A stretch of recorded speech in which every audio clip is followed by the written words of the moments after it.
ریشا ایسے ہی دوبارہ دلہن بنے گی وحاج کے لیے، لیکن اس کی شادی نہیں ہو پائے گی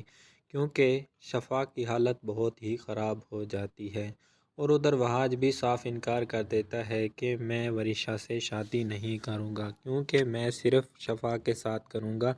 اور میں اس سے محبت کرتا ہوں۔ تو اس پر مختار کہتا ہے کہ یہ میری عزت کا سوال ہے، تو اس پر وحاج کہتا ہے تو پھر یہ میری محبت کا سوال ہے، میں اس سے کبھی بھی کسی قیمت پر شادی نہیں کروں گا۔ مختار کہتا ہے کہ میں تمہارا باپ ہوں اور اب میں بہت مجبور ہوں، تو پلیز تم اس فیصلے کو مان لو اور آخری سمجھو، مجھے اور کہانیاں نہ سناؤ۔ لیکن اس پر وحاج صاف صاف انکار کر دیتا ہے۔ لیکن وحاج کی ماں مجبور ہو کر شفا کو کہہ دیتی ہے کہ بیٹا اب تم بھی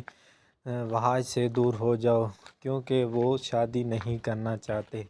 اور مہر النساء بھی کوشش کرتی ہے کہ کسی طرح سے وحاج کو سمجھایا جائے، تو وحاج کچھ حد تک تیار ہو جاتا ہے، لیکن شفا کی حالت بہت زیادہ نازک ہو جاتی ہے۔ تو اس پر بڑی بھی درمیان میں آ جاتی ہے اور شادی کو رکوا لیتی ہیں، اور وہ مختار کو سمجھاتی ہیں کہ شفا اور وحاج آپس میں شادی کرنا چاہتے ہیں اور ایک دوسرے سے محبت بھی کرتے ہیں، اور ان کا تو پہلے آپس میں رشتہ بھی ہوا ہے، اور اگر تم اس طرح سے شفا کو میں روتے ہوئے کیسے چھوڑ سکتی ہوں،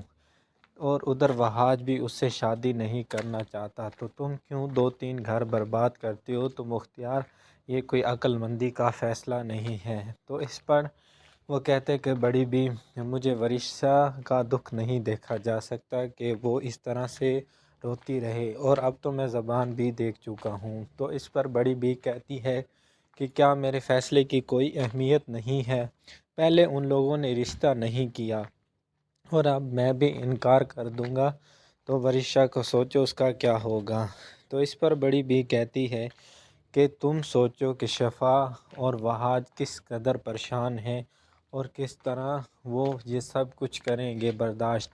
تو اس پر مختار کہتے ہیں کہ سب کچھ ٹھیک ہو جائے گا، لیکن بڑی بھی کہتی ہے کہ میں ورشا اور مہک کو سمجھا لوں گی اور ان کے لیے کوئی اور رشتہ دیکھ لوں گی، لیکن اب کے لیے آپ اس شادی کو روک دیں۔ اور شفا یہ نہیں چاہتی اور بیچاری وہ مر جائے گی، وہ بھی ہماری بچی ہی ہے، اس کا بھی ہمیں خیال رکھنا ہے۔ اور شیریں بھی بہت ناراض ہوتی ہے کہ میرے بھائی مختار کیا کر رہے ہیں، پہلے میری بیٹی کے ساتھ رشتہ کیا ہے اور اب یہ سب کچھ ختم کر رہے ہیں۔ تو اس پر شیریں بھی بہت ہی اداس ہوتی ہے اور وہ اپنی امی سے کہتی ہے کہ جب سے